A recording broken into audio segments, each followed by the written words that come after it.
这还是我吗？这个妆是不是有点太浓了？不会的。哎，你男朋友长得好帅啊！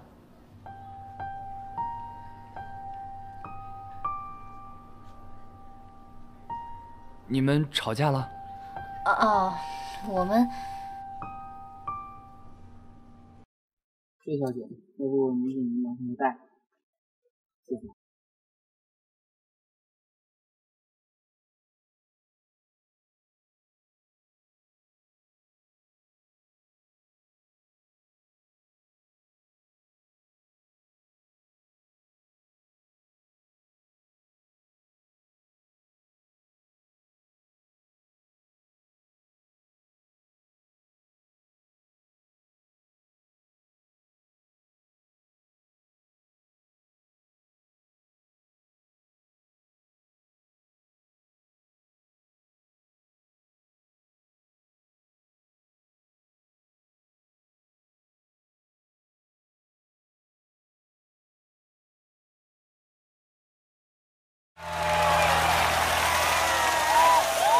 亲爱的观众朋友们，大家好！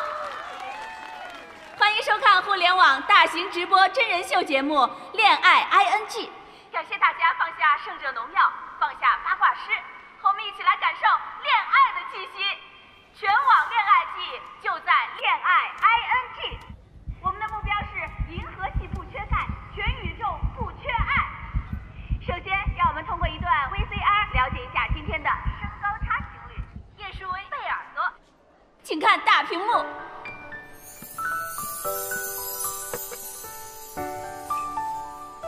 叶舒薇，27岁，1.87米，高大英俊，意大利留学归国的小提琴制作师，独自创办了一家小提琴工坊，是我国为数不多的高端小提琴制作工坊之一。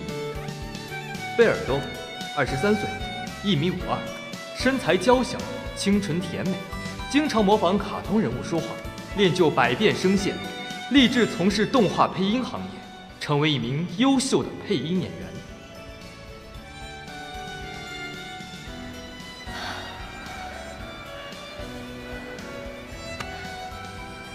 好，接下来我们有请今天的身高差情侣叶舒薇、贝尔多，掌声有请。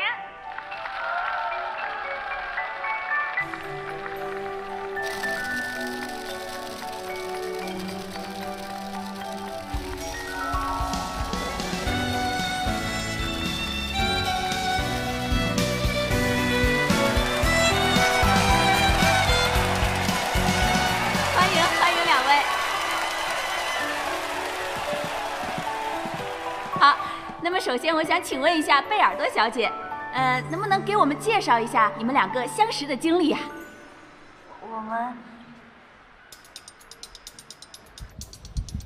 我们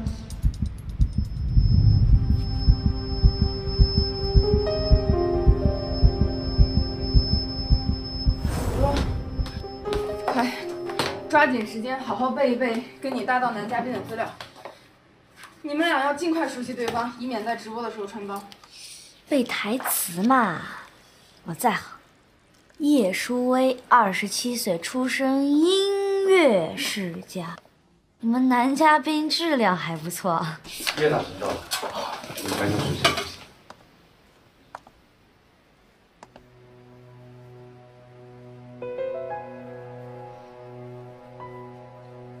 你就是叶舒薇？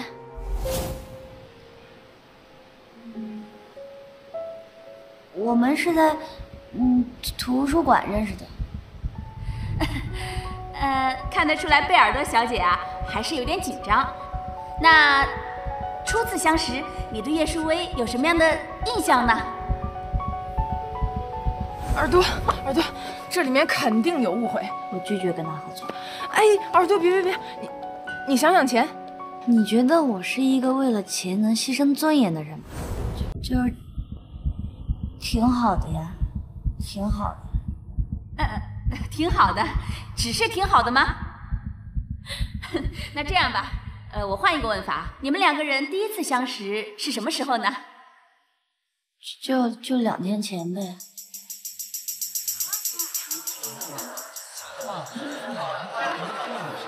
完了完了，我怎么把实情给说出来了？怎么办？怎么办？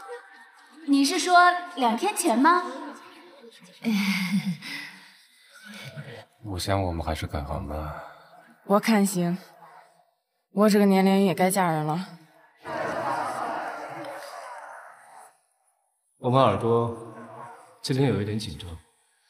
事实上，在2天前，我们交往刚好满半年，所以算起来是半年又2天。哦，原来是这样啊，吓了我一跳。叶大神呐！那刚才通过视频呢？快看数据！我还以为要有现场 CP 呢，谁知想出这么大一个狗粮。这反应速度，不愧是我的叶大神。那叶舒薇有没有什么话要对你面前的爱人说呢？有。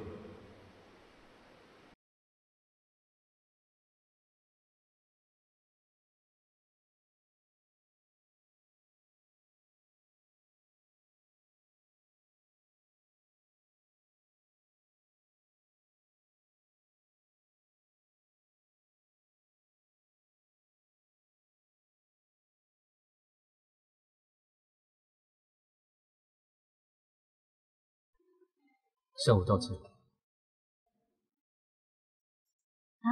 这又是闹哪出啊？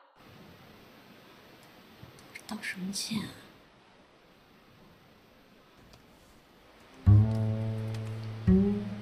你这个小傻瓜。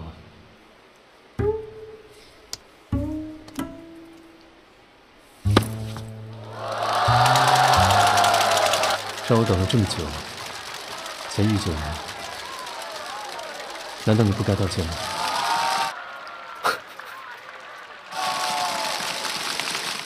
我们的叶舒薇看起来是如此的高冷哈，没想到说起情话来呢是如此的酥。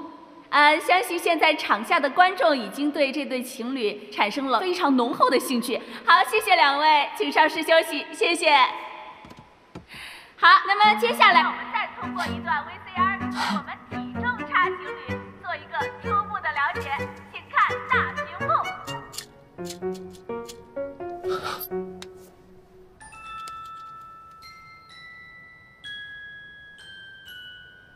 速效救心丸，要不要给你来2粒啊？好啊。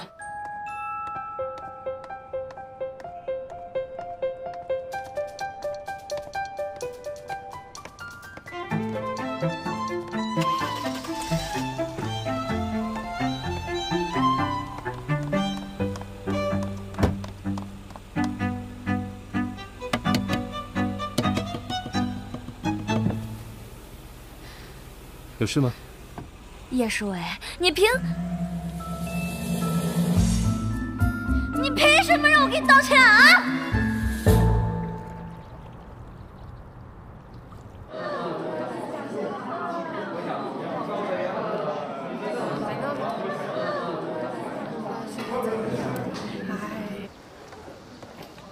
嘿，乐天啊，没想到贝尔多深藏不露啊，还带那个什么男朋友上节目秀恩爱呢。你没看到吗？走吧。哎，等等，哈哈，实在是不好意思啦，服了。哎，给钱呀！哎，给，你装，给，这是不是你家贝尔多啊？啊，我家贝尔多上电视了啊？是吧？我看看，贝尔多吗？他不是幼儿园的老师。这看也不像有钱人啊。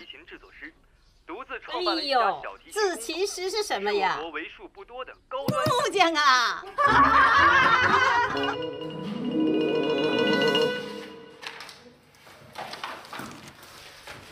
！2位，疯了，都疯了！你们俩现在太火了，知道吗？这个节目收视率都上天了。哎，赶紧把这合同签了，签完你们就是大明星了。叫他继续跟我演假情侣，他愿意吗？叶大神，我跟您说实话，耳朵他现在要去日本留学，他现在急需要钱。你们把这期节目做了，然后我们就双赢，好不好？来，耳朵来。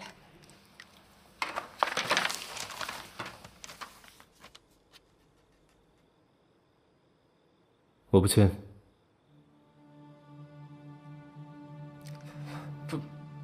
不是叶大神，你打赌不是输了吗？是，我们是要求二位就是做一期就完了，但是这不平台认可二位了吗？有人需要向我道歉。你，我为什么要向你道歉啊？我又没做错什么。我这人不爱废话。哎，耳朵，你别着急，再想想。在公众面前对不起我，就要在公众面前向我道歉。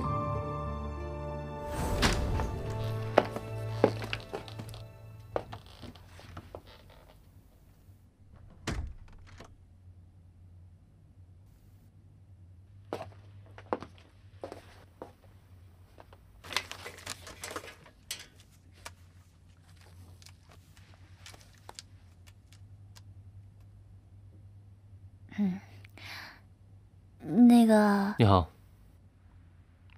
今天是挑选配音演员，所以采用这一种方式面试。啊，好。开始自我介绍吧。老师们好，我是34号贝尔多，是一个资深的动漫迷，现在正在准备日本声优学校的考试。好了，开始吧。从前，在一个大森林里，有一个蓝精灵村落。在这个村落里的蘑菇屋里，住着许多开心的蓝精灵们。他们是一群勇敢互助、团结合作的集体。他们是一群自由自在、聪明伶俐的小精灵。大家好，我是蓝爸爸，我今年543岁了。这整个村里都由我来管。大家好，我是蓝妹妹。你们看我漂亮吗？我是格格巫，我法力无边。蓝妹妹是我创造的。你们别上格格巫的当，我早就变成好孩子了。好了，我们要劳动了，劳动才是最光荣的。好了。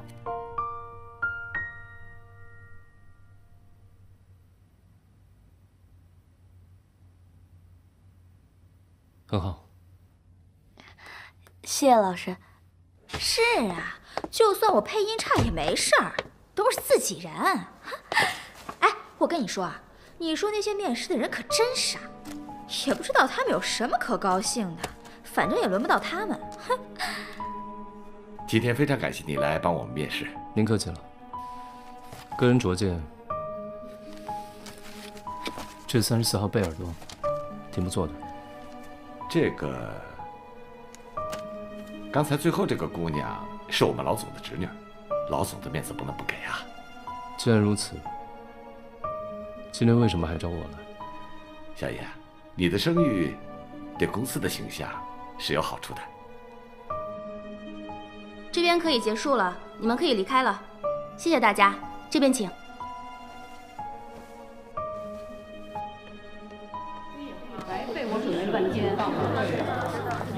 这边请。我是34号贝尔多。我觉得您是否应该公布一下面试成绩啊，让我们都有一个公平的机会。非常抱歉，这位面试者，现在面试已经结束了。还有一个我们感谢你能来参与。没有定人啊。好，过2天大家都散了吧？这边请。绝对没问题。瑞瑞。什么瑞瑞？女配角的名字叫瑞瑞。你可不要惹我，我可不是普通人。你普通话都说不好，当然不是什么普通人。你信不信我让公司封杀你啊？你赶紧来封杀我！这种公司请我来我都不会来的。这位小姐，你说什么呢？他就是嫉妒我被选中了，在这诬陷我，真是臭人多作怪。臭人多作怪。哎，我说你要再无理取闹的话，我们就叫保安了。先让一让。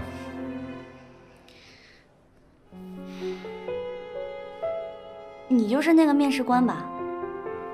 我记得你的声音。34号吧，我也记得你的声音。我说你啊，声音也挺好听的，长得吧也像个好人，但为什么要做这种无耻的事情呢？我做了什么？我们这些人每天这么努力的学习这些配音技巧，就是为了得到这样的工作机会。你们要走后门，我们没有办法。但是如果你们根本不愿意给我们这样的机会，那为什么要做这种面试的表演呢？啊？喂，小个子，别在这无中生有。就因为你们这种关系就可以这么有恃无恐吗？你叫什么名字啊？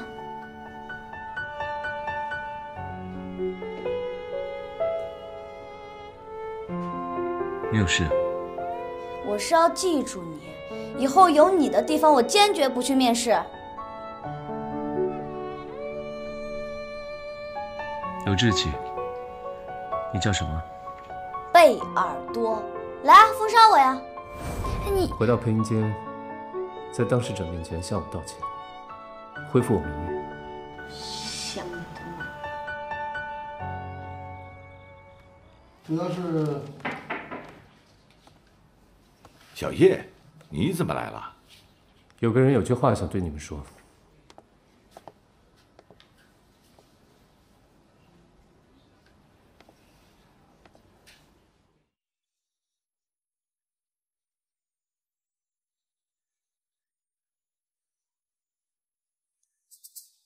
我是来当众向叶世威先生道歉的。叶世威先生，我一直以为你是一个特别不公平、特别不公正的面试官，利用自己与某一个面试者的不正当关系，以权谋私，让其他面试者珍惜这次机会的面试者，认真准备这次机会的面试者，受到了极大不公平的待遇，浪费了时间来陪一个用人为亲的人演了一出大戏。因此，我觉得你是一个自私自利、特别没有原则、不辨是非、虚伪霸道的人。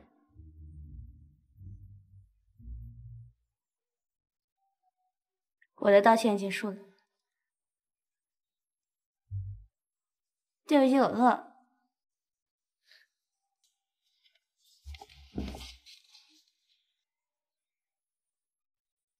我接受你的道歉。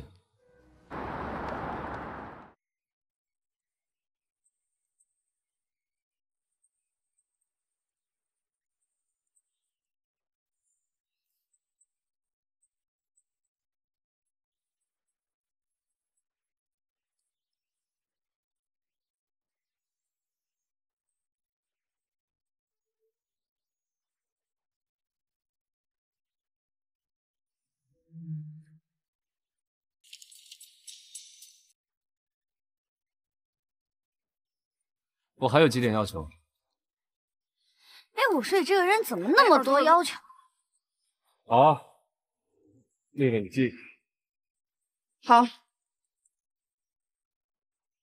第一，除了录制节目以外，我们不参与对方的私生活，尽量减少不必要的交集。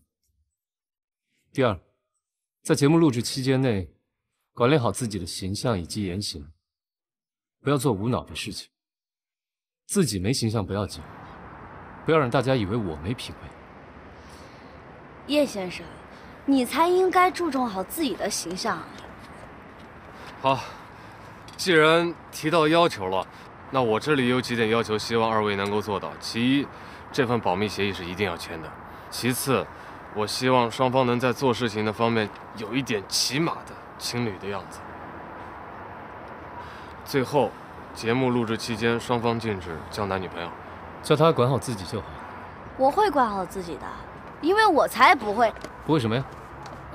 双方都是公众情侣，要是传出那个劈腿丑闻这样的事情就不好了，是吧？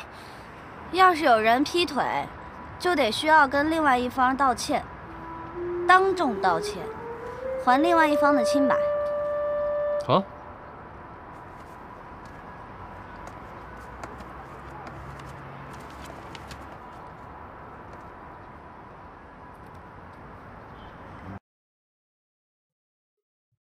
别动！哎，老鹰，不要乱动！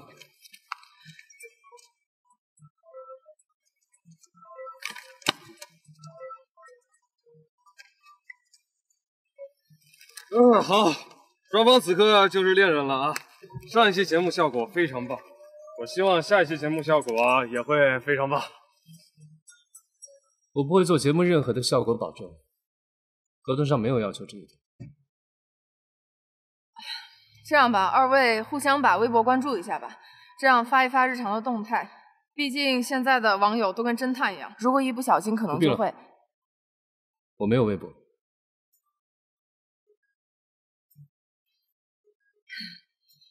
耳朵呢？这个任务交给你吧，微博你来发好吗？是，你们俩互相加个微信吧。我也没有微信。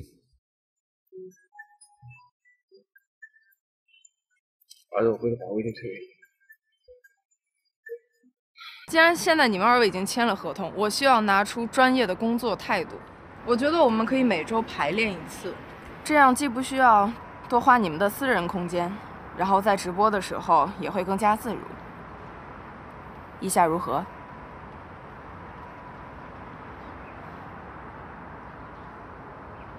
？1小时，不能再多了。我只提供我的时间，其他的一概不负责。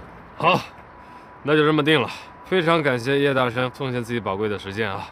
我晚上请各位吃饭。不必了。还有事吗？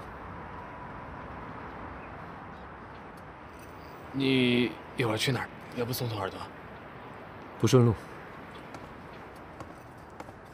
我有小黄车，哼！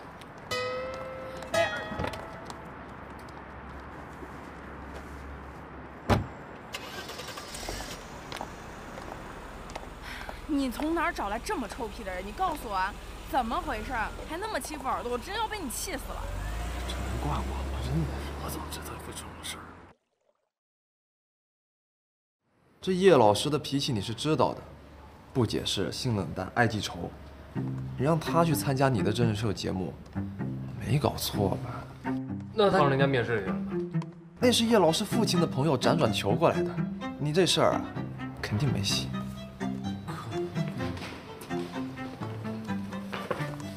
叶大神，别这么叫我。何阳，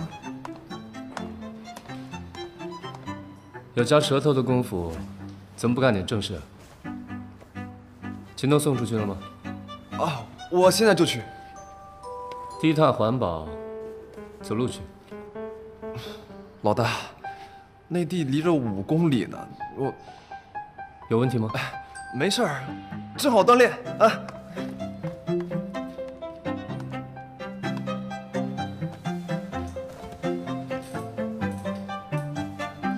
舅舅，栗子，你这是干什么呀？耳朵，我跟你说啊，这样拉一下，它能长个，你知道吗？我觉得不是这样操作的吧，我根本就没法动了。哦，好。耳朵啊，你说我平常对你好吗？好啊，但好你也不能乱来啊。那你想不想攒钱去日本啊？我还是要靠我自己努力的。耳朵，你要救我啊！到底什么事，请你说嘛。舅舅，我今天可是把合同都签了，你要是不答应我，我就违约了，违约金好几千万呢。申请破产吗？不是，那怎么行啊？我得为合伙人负责吧，我得为员工负责吧。再说了，这个节目真的是非你不可，不然我上哪儿找像你这样高大英俊、才华横溢的男嘉宾啊？是不是？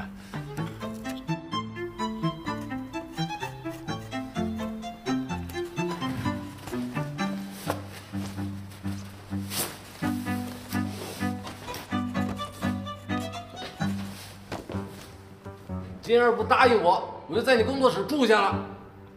想住多久住多久。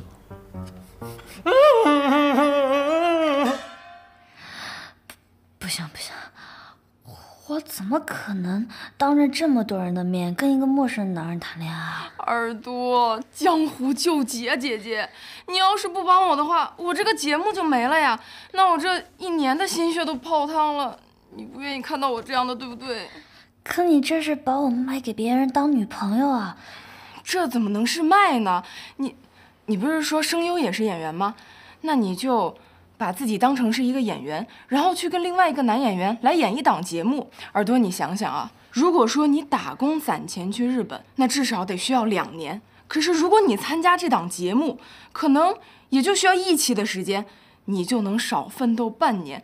那你去日本留学的梦想就能提前半年实现啊！可是我还没谈过恋爱呢，我妈要是知道了……哎呀，你怎么又上来了呀？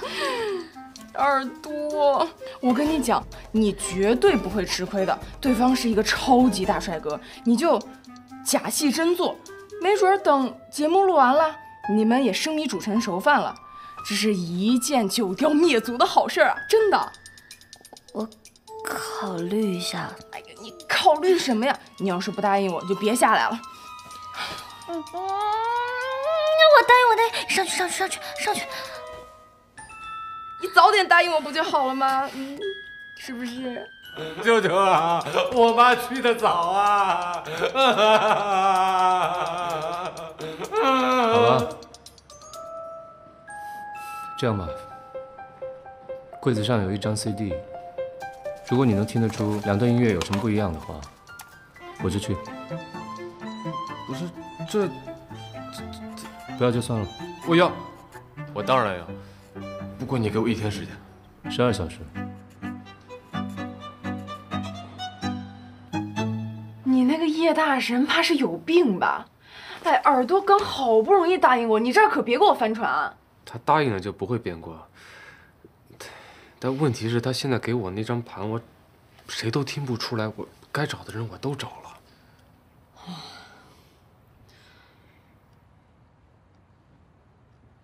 盘呢？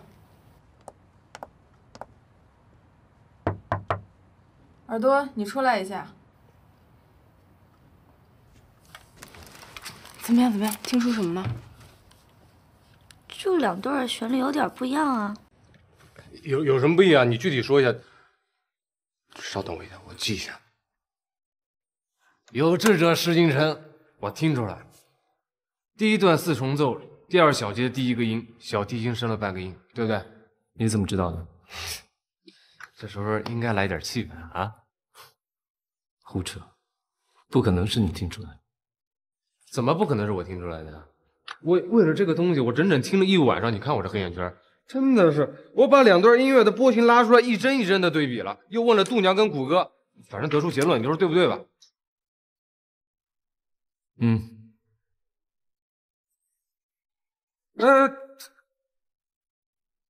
小舅舅，我是不是赢了？愿赌服输。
不喜欢说怎么做才能掩饰着难过，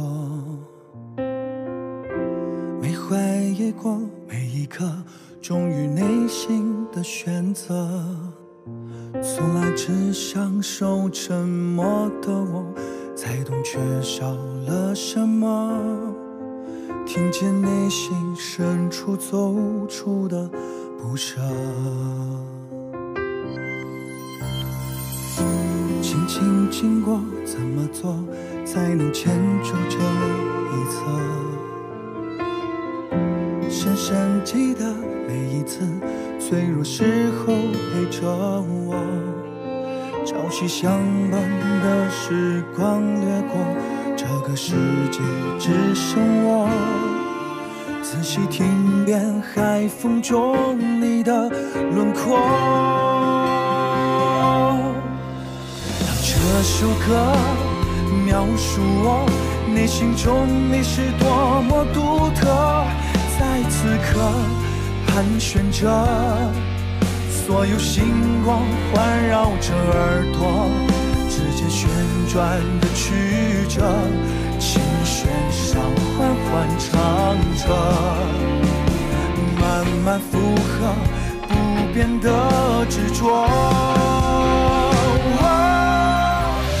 这首歌提醒我，你是我一直决定的选择，每一刻怀念着所有一起经过的快乐，就像心跳的频率，多少故事隐藏着，你的声音里有最动听的，我的情节里有最动听的，发生在此刻。